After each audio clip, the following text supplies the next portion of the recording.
Assalamualaikum warahmatullahi wabarakatuh. Saya wakil dari Kumpulan 7 untuk subjek pengurusan makmal dan bengkel. Okey, untuk subjek ini kami telah diberikan tugas untuk membangunkan bengkel CNC dan makmal AutoCAD. Okey, sebelum kita meneruskan lebih mendalam, saya akan memperkenalkan ahli kumpulan saya. Jadi ini adalah carta organisasi bagi kumpulan kami. Okey, iaitu bagi pengarah adalah saudara Amir Asri bin Abdul Muttalib, dan timbalan pengarah iaitu saudara Muhammad Afif bin Kunyahamu. Setiausaha saudari Filza Izzati binti Basri. Bendahari bagi program ini adalah saudara Muhammad Najmi bin Huzaidi. Ketua bengkel CNC adalah saya sendiri, Ifah Izzah binti Faisal. Ketua Makmal AutoCAD Nur Fatin Alisa binti Muhammad, dan Ketua Keselamatan iaitu saudara Muhammad Helmi bin Ahmad. Okey, bagi membangunkan bengkel dan makmal ini, kami telah senaraikan jenis-jenis mesin yang perlu ada, peralatan yang cukup, susun atur yang baik dan keselamatan yang perlu kita patuhi. Okey, ini adalah objektif bagi kami punya kajian tentang pembangunan bengkel dan makmal ini, di mana kami dapat merancang pembangunan bengkel dan makmal yang terperinci, yang sangat yang membantu kami untuk memudahkan untuk membangunkan bengkel dan makmal. Seterusnya, kami juga dapat memahami setiap peraturan keselamatan bagi menggunakan bengkel dan makmal ini. Seperti mana yang kita tahu, bila kita menggunakan bengkel ataupun makmal ini, kita perlu mengikut peraturan, mengikut SOP yang telah disenaraikan untuk kita menjaga keselamatan diri kita. Okey. Seterusnya, kita dapat menentukan bahan dan peralatan yang perlu digunakan, yang perlu ada untuk bengkel dan makmal ini. Seterusnya, dengan adanya subjek ini dan kami telah diberi tugas untuk membangunkan makmal dan bengkel ini, kami dapat mengenal pasti anggaran kos bagi setiap peralatan baik untuk membangunkan bengkel dan makmal ini. Kerana bukannya sedikit kos yang perlu kita yang perlu kita anggarkan, kerana kos membangunkan bengkel dan makmal ini sangatlah tinggi, sangatlah banyak. Okey. Seterusnya, kita juga dapat mengamalkan prinsip keselamatan semasa menggunakan makmal dan bengkel ini. Jadi, kita dapat lebih mengetahui mendalam tentang keselamatan penggunaan makmal dan bengkel ini. Okey. Seterusnya adalah cartagan, di mana cartagan ini telah menunjukkan tugas yang kita lakukan untuk membangunkan projek bengkel CNC dan makmal AutoCAD ini selama 14 minggu. Di mana minggu pertama kita membuat perjumpaan dan pembahagian jawatan, dan minggu kedua kami memberikan pembahagian tugas dan penetapan silibus. Minggu ketiga kami merancang susun atau bengkel dan makmal, di mana kita perlu merancang bengkel dan makmal ini secara teratur agar tidak berlakunya bersepah, tidak berlakunya tidak teraturlah kawasan tersebut. Untuk membina bengkel dan makmal ini, kita perlu tahu susun atur kedudukan yang tepat, yang bagus untuk mengelakkan kecederaan berlaku. Okey, bagi minggu keempat, kami membuat perancangan keuangan, di mana kami membuat anggaran kos yang perlu kita beli, kita kita hasilkan untuk mengelakkan daripada pembaziran. Okey, pada minggu kelima pula kami membuat lawatan ke institusi. Lawatan ke institusi ini adalah sebagai contoh di mana kita akan melihat bagaimana bengkel dan makmal di institusi tersebut atur. Kita melihat susun atur di bengkel tersebut. Kita dapat kita dapatlah susun kita punya bengkel tu dengan betul, dengan adanya jalan jalan kecemasan, dengan kita susun dengan dengan teratur.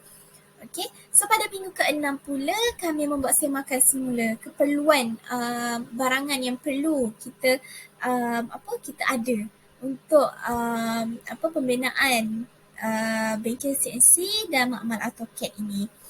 Okey, pada minggu pada minggu ke-6 dan ke-7 kami buat semakan semula itu.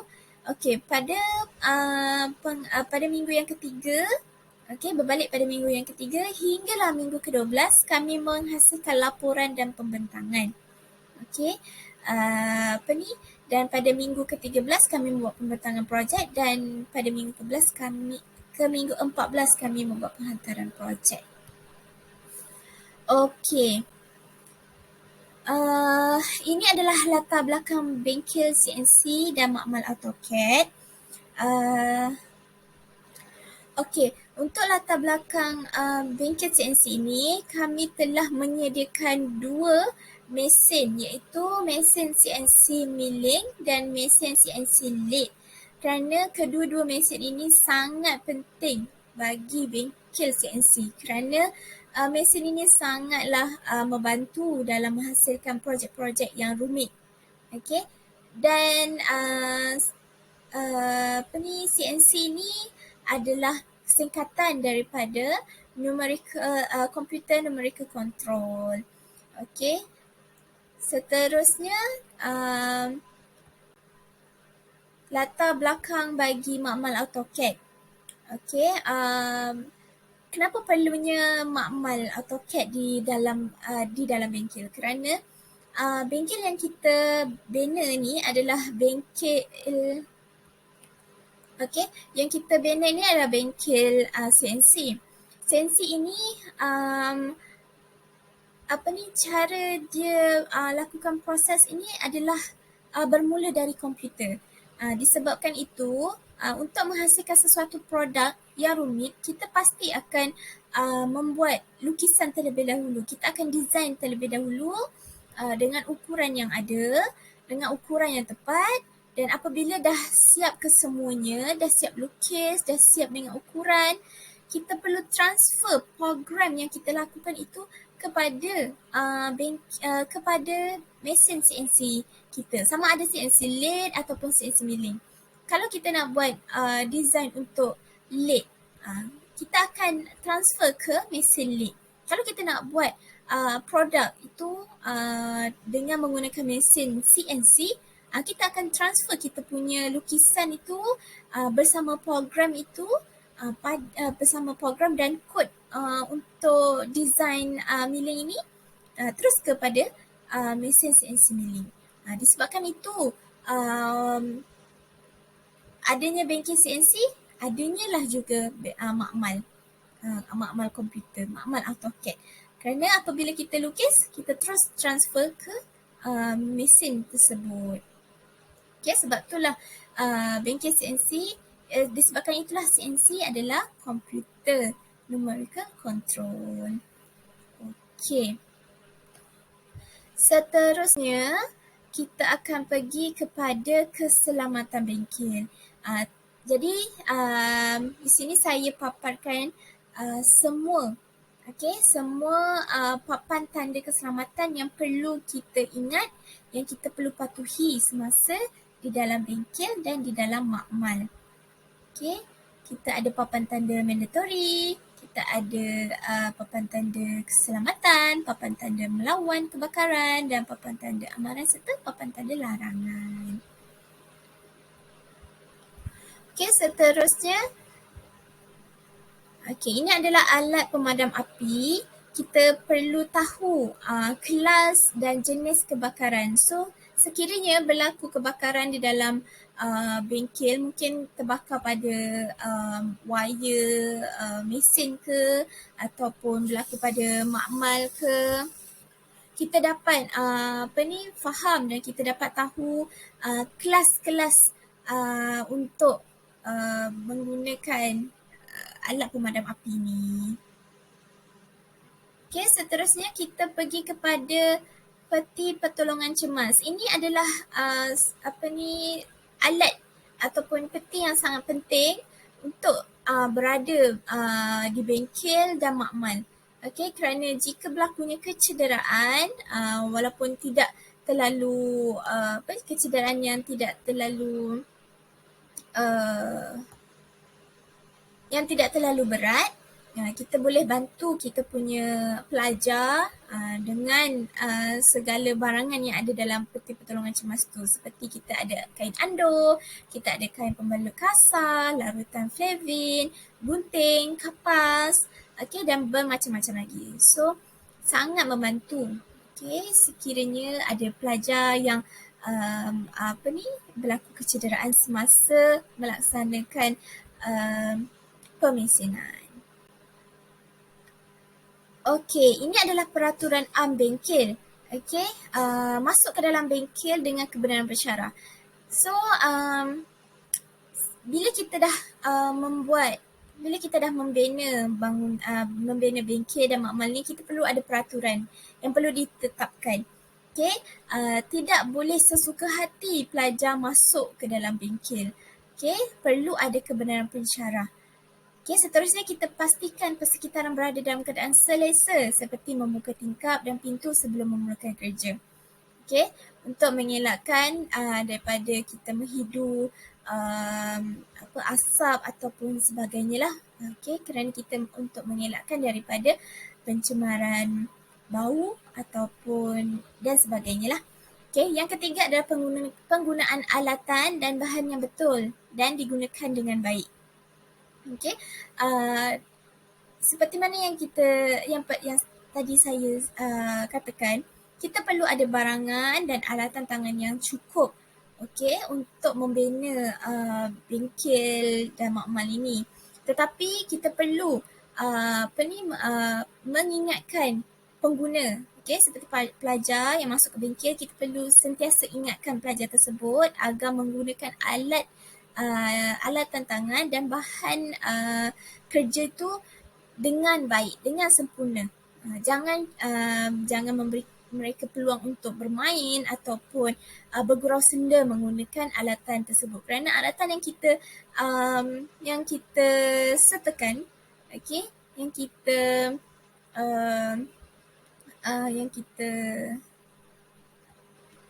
kerana kelengkapan alatan di dalam bengkel ini adanya yang tajam, adanya yang boleh mendatangkan bahaya pada diri.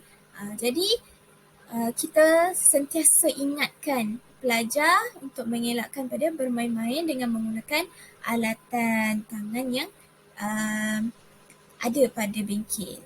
Okey, yang keempat, terdapat alat pemadam api dalam bengkel serta boleh digunakan dengan baik. Jadi dengan adanya pemadam api ini sangat membantu jika terdapat kebakaran yang berlaku pada makmal maupun bengkel. Okey, dan yang kelima, kita dapat pastikan kit pertolongan cemas itu dapat yang terdapat di bengkel atau makmal bagi sebagai langkah berjaga-jaga. Okey, seperti saya katakan tadi, jika terdapat terdapat pelajar atau murid yang mengalami kecederaan ringan maupun berat, kita dapatlah tolong dengan adanya kit pertolongan cemas.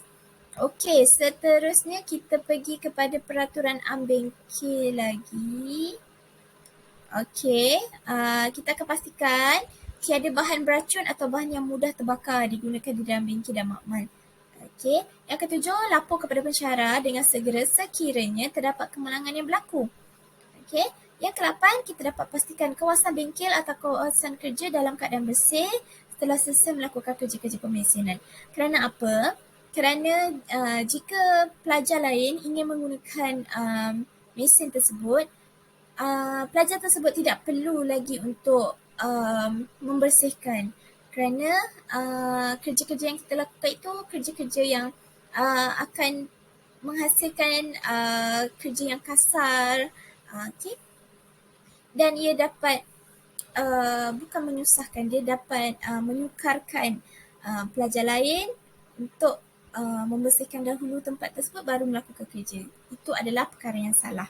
Okay, selepas kita melakukan kerja, kita akan pastikan mesin kita itu bersih, kawasan kerja kita pun sentiasa bersih.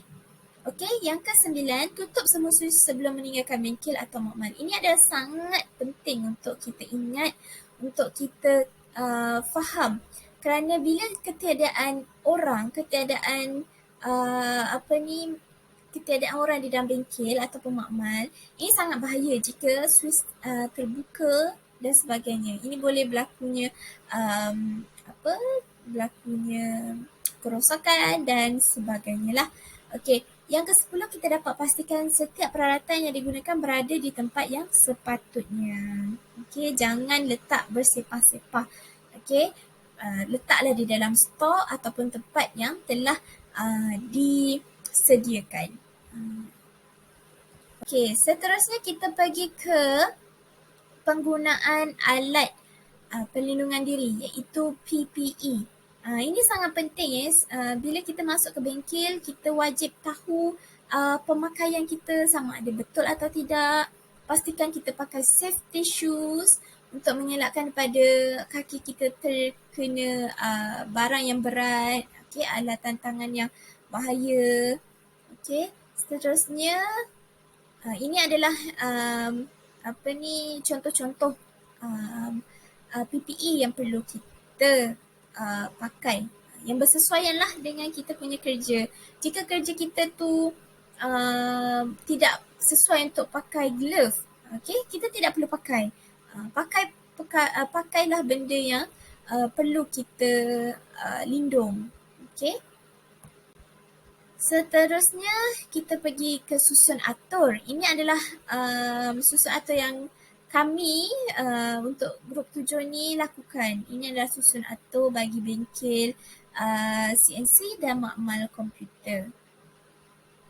Okey, seterusnya kita pergi pada pengurusan organisasi dan bengkel. Okey, organisasi ni terdapat bagi bahagian dalam sesuatu pertumbuhan, iaitu kumpulan, perbadanan dan lain-lain yang bertujuan tertentu. Okey, apa tujuannya adalah untuk memastikan peralatan dan penggunaan sentiasa dikemaskini dan perlu direkodkan. Seterusnya, dapat memastikan keadaan di dalam bengkel dan persekitaran sentiasa dalam keadaan yang terkawal dan selamat. Susun atur dan pen storan di dalam bengkel yang mengambil kira keselamatan dan pergerakan yang selamat. Dan yang terakhir, tujuan organisasi ini juga adalah untuk penyelenggaraan yang berkala bagi mesin dan peralatan untuk mengelakkan dari kerosakan. Okey. Seterusnya, kita pergi kepada penyusunan, penyimpanan dan pengendalian. Okey, ini adalah penyusunan, penyimpanan dan pengendalian ini adalah perkara yang perlu kita kita lakukan bagi mendapatkan kedudukan yang strategik untuk memudahkan penggunaan melakukan kerja-kerja pemesinan. Okey. Prinsip asas penstoran yang baik adalah pembahagian ruang di dalam bengkel serta makmal, susun secara sistematik dan teratur, menyediakan ruang yang secukupnya serta laluan khas. Okey, laluan khas ni seperti yang saya katakan tadi adalah laluan kecemasan. Okey, dan gunakan sistem stok serta inventory yang berkesan. Okey, pengenalan bahan dan peralatan di dalam bengkel. Kita perlu mengutamakan susun atur, kita perlukan lokasi yang mudah untuk mengendalikan kerja-kerja kita, dan penyimpanan. Penyimpanan ini juga sangat penting untuk kita penggunaan ruang yang optimum. Seperti kita akan simpan bahan-bahan, kita akan simpan kita punya peralatan di tempat yang khas bagi peralatan tersebut. Okey, pengurusan dan penyelenggaraan aset. Okey, tujuan penyelenggaraan ini adalah untuk memastikan aset kita berfungsi dengan lancar. Okey, seterusnya kita dapat memelihara dan memajangkan jangka hayat mesin dan makmal. Seterusnya kita dapat meningkatkan keupayaan, mengurangkan kerosakan, menjimatkan pembelanjaan syarikat, menjamin keselamatan pengguna dan mewujudkan suasana kerja yang kondusif dan produktif. Okey, seterusnya kita pergi kepada penyelenggaraan bangunan dan alatan. Okey, untuk bangunan ni kita akan dapat memastikan bangunan dalam keadaan selamat, bangunan adalah kondusif, kebolehan yang digunakan, memastikan bangunan memenuhi semua keperluan undang-undang, mengekalkan nilai fizikal aset bagi pelaburan bangunan serta mengekalkan kualiti bangunan. Okey, seterusnya kita akan lihat senarai peralatan bengkel CNC. So ini adalah mesin yang perlu ada bagi bengkel CNC. Ini adalah lathe CNC, milling CNC dan air compressor. Tiga peralatan ini sangat penting dan sangat wajib ada. Okey, seterusnya kita perlukan aircon, kita perlukan komputer software untuk makmal, kita perlu troli spana untuk kerja-kerja pemesinan, spana set, Allen key, tukur getah, okey, metal deburring, vernier caliper, micrometer, pembaris keluli. Okey, kertas pasir pun wajib ada, meja dan kerusi serta almari besi, papan putih, marker pen, first aid dan of course lah pemadam api. Kena ada. Perkara ini sangat wajib ada bagi bengkel CNC. Okey, bagi makmal AutoCAD, peralatan yang perlu ada, of course lah kita kena ada komputer dan software, meja, kerusi pelajar dan kerusi pensyarah, projektor, layar, papan putih, almari besi, loker perlu ada, marker pen, of course aircon, pemadam api dan first aid. Okey. So ini terdapatlah anggaran kos peralatan dan mesin yang perlu ada, yang telah kita senaraikan. Okey, ini adalah jumlah-jumlah harganya. Okey, ini adalah peralatan untuk mengukur. Ini adalah jumlah untuk peralatan mengukur. Ini pula jumlah bagi alatan di makmal AutoCAD. Okey. Ini pula peralatan di bengkel, jumlah-jumlah tersebut telah disenaraikan. Kami juga telah menyenaraikan kuantiti dan jumlah harga bagi bahan kerja. Okey. Seterusnya, peralatan mesin NC turning lathe dan peralatan mesin NC milling. Kami telah senaraikan harga bagi peralatan-peralatannya. Okey. Kita pergi kepada kos pembinaan pendawaian sebanyak RM150,000 telah kami anggarkan. Okey. Dan terdapat 20 unit lampu pendek floor, 40 unit soket dan 2 unit aircon perlu dilakukan pendawaian. Okey. So, anggaran kos yang telah kami anggarkan bagi keseluruhan adalah RM1 juta. Okey. So, kesimpulan yang telah kami dapat dari penghasilan penyusunan atau bengkel yang sistematik, kita dapat pemilihan peralatan yang diperlukan bagi sebuah kawasan dengan tujuan pembinaan bengkel dan makmal ini. Ini sangat memberi kami idea, memberi kami pembelajaran yang baru untuk membangunkan sebuah makmal dan bengkel untuk suatu hari nantilah. Jadi ini adalah satu perkara yang memberi kami perkara baru dan pembelajaran yang baru. So tidak mudah sebenarnya untuk kita membina sebuah bengkel yang besar, makmal yang besar bagi pembinaan ini. So itu sahaja daripada kumpulan kami, kumpulan 7. Dan saya berharap apa yang telah kami lakukan ini dapat kami mempraktikkannya suatu hari nanti. Mungkin antara kami akan menghasilkan sesuatu, menghasilkan bengkel ataupun makmal. So segala kos, segala peralatan yang telah kami bincang, yang telah kami senaraikan, mungkin kami dapat lakukan seperti ini. Dan susuk atau bengkel juga sangat penting. Okay, untuk mengelakkan daripada berlakunya kecederaan ataupun mengelakkan daripada perkara-perkara buruk yang berlaku. Itu sahaja daripada kami, kumpulan 7. Terima kasih. Assalamualaikum.